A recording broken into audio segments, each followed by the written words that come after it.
love fics that combine humor, fluff, and a touch of the unexpected, It's a Minor Thing, Okay? Is perfect for you. Amythecinabunny crafts a series that's not just about the chaos of baby transformations, but also about the growth and bonds formed along the way. Status: the series is ongoing, so keep an eye out for updates and new installments. Bookmarks: 134 and counting. Join the growing number of fans who are enjoying this charming series. I tell a lie 9 times out of 10, 'cause they always leave like the wind. It's 30 minutes later when the agency door is kicked open by a furious Chuya who is struggling to keep 2 children in check. The one with pale hair keeps trying to eat Chuya's, and the other with dark hair keeps trying to tumble out of Chuya's grip.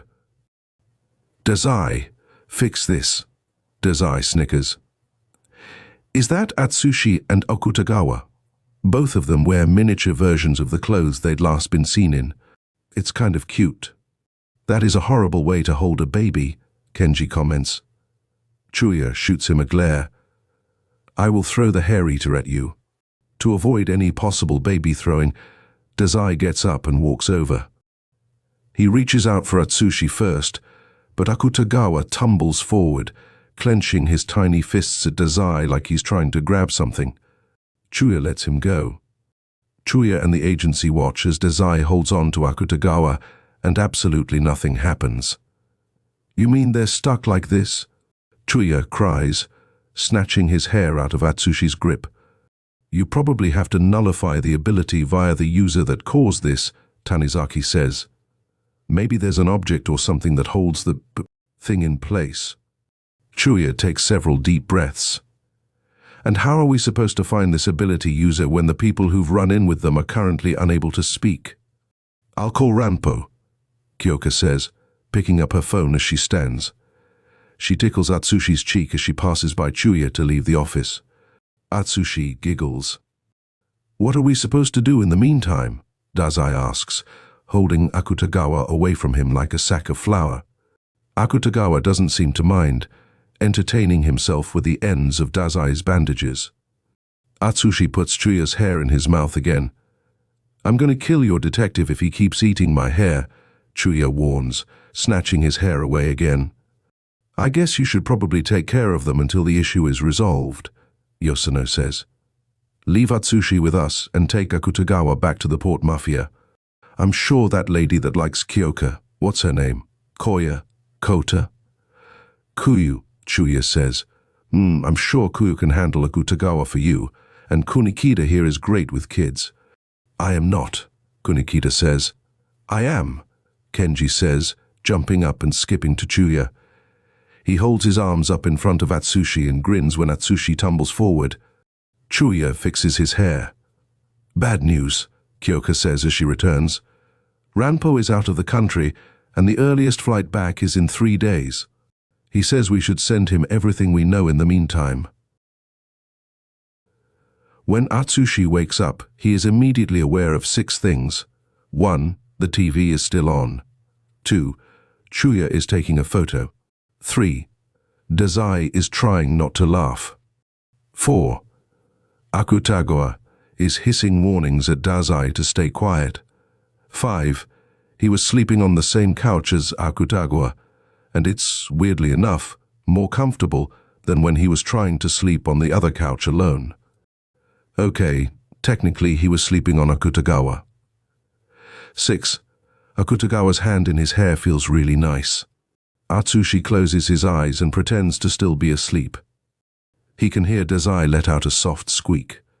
Shut the fuck up, Akutagawa hisses. Don't you want to get up? Chuya whispers, so as to not piss Akutagawa off. If I use my ability, he won't. I'm fine, and if the way the hand on Atsushi's back presses down just a tinge more makes Atsushi's heart stutter, and if the vaguely possessive tone to Akutagawa's voice makes Atsushi's heart beat just a tad faster, then that's between him and the traitorous organ. Make me breakfast, Chibi, Dazai says, and though Chuya complains, the sound of their voices slowly gets softer. The weight of Akutagawa's hand eases slightly, and Atsushi just barely manages to put a lid on his whine of protest. "You're kind of cute when you shut up," Akutagawa murmurs, twisting Atsushi's hair around his finger. Atsushi isn't sure if he'll be able to stay pretending to sleep if Akutagawa has anything else to say. "Actually, you're kind of cute all the time. It's just easier to deal with when you shut up." Oh my God. It all comes to a screeching halt when Atsushi's own hair tickles his nose and he sneezes.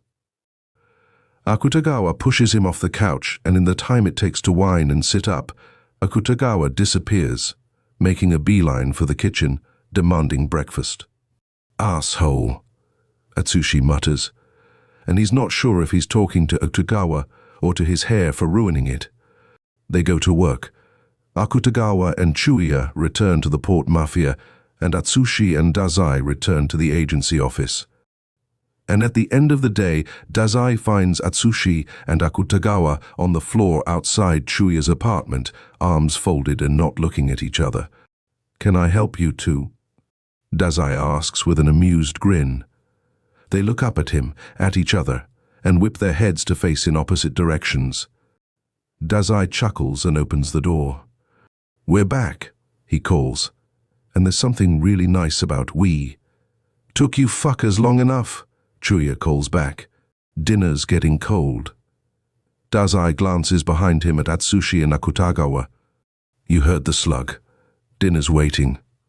Dinner goes well, except for Akutagawa trying to embarrass Atsushi and Atsushi kicking him under the dining table that Chuya hasn't once eaten at before, hard enough to nearly knock Akutagawa over.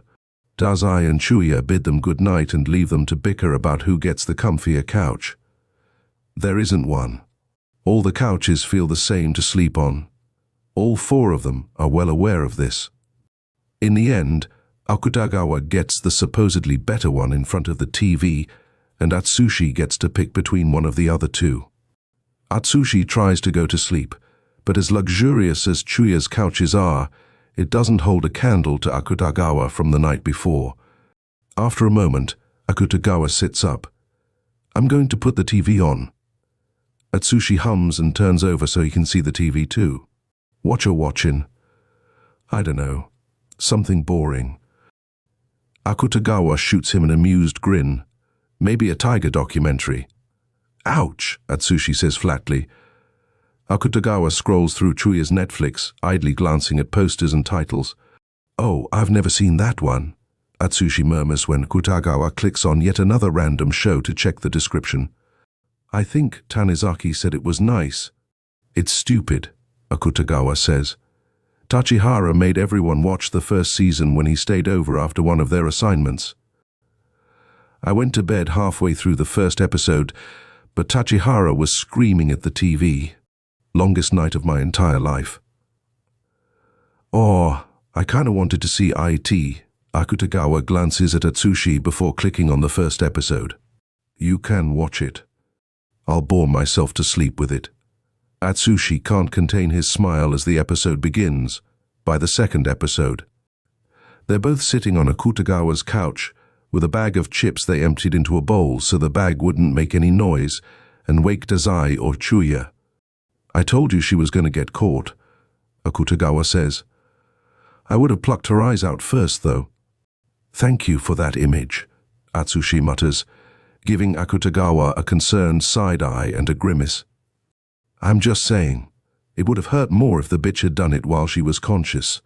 What's the point if she already passed out from blood loss? What are you, the torture expert?" "No, that was, Dazai." Atsushi glances at Akutagawa. "You feel weird about it too." He whispers loudly, "Shut the fuck up, Jinko." "No, I don't." "You do. It's weird, isn't it?"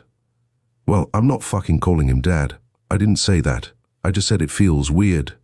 But you didn't have any problems calling, Chuya your brother." Akutagawa glares at Atsushi. "It just slipped out, okay? He's nice to me. He treats me like Jin does. It's different." Atsushi turns back to the TV, where the girl he'd been rooting for is busy dying. "I think Dazai treats me like a little brother," I'm not sure. Didn't you say you were crying one time and he slapped you? Yeah. Something about a wake-up call. I mean, I haven't done that to Jin, but I did pull her hair, so I guess it counts. Dazai and Chuya are quiet babies, as Atsushi and Akutagawa quickly learn. They don't cry much and they keep themselves entertained. They're particularly fascinated by the latches on their car seats. I don't like your office, Akutagawa says as he parks the car. Yeah, well, we don't have much of a choice. Here, put this on. Akutagawa stares at Dazai's coat. Why? Because you're wearing a sparkly unicorn t-shirt, and I know you'd rather die than let anyone else see you in it. Akutagawa snatches the coat from Atsushi and gets out of the car to put it on, while Atsushi opens the back door to get Dazai out. Osamu, Atsushi cries, and Dazai giggles like the little shit he is. Akutagawa opens the other back door to look at Atsushi across the car. What happened? He unbuckled himself. Akutagawa snickers as he unbuckles Chuya and lifts him out of the car. Sounds like him. That's annoying. We'll have to duct tape him to the seat if we go anywhere. Akutagawa thinks it would be nice to go somewhere, but he doesn't say so. Chuya, stop eating my hair. Chuya does not stop. Akutagawa sighs.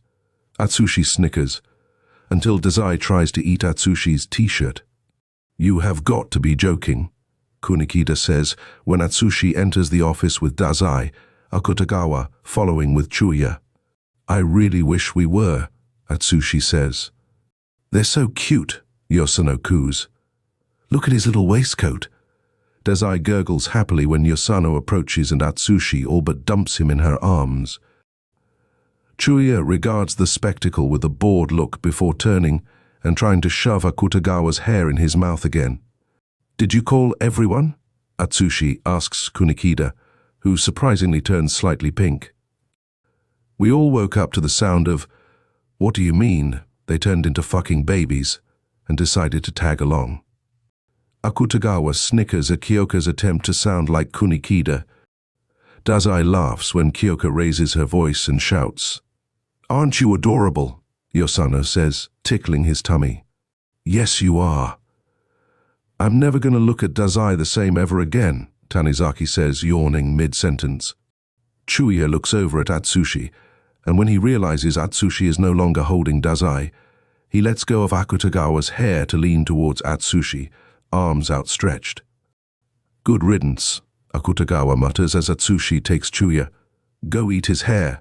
Chuya doesn't try to eat Atsushi's hair. He stares at Atsushi's face for a moment, before he yawns and drops his head on Atsushi's shoulders. Oh, Kyoka and Kenji say. Kunikida drags a hand down his face. Well, did they happen to tell you which way the kid went? Chuya ni was too busy yelling at us to get there, Akutagawa says. Hey, Naomi says from where she's hanging on to her brother's arm, with her droopy eyes half closed. She yawns before she continues. How come Dazai got affected too?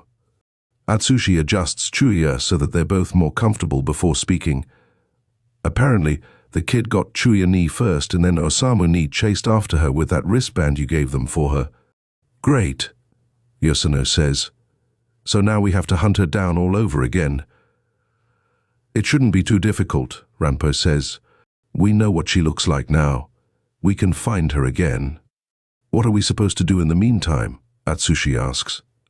Return the favor, I guess, Kyoka says with a shrug, glancing at Kunikida for confirmation. Kunikida nods. I guess. The president's not going to be happy about this.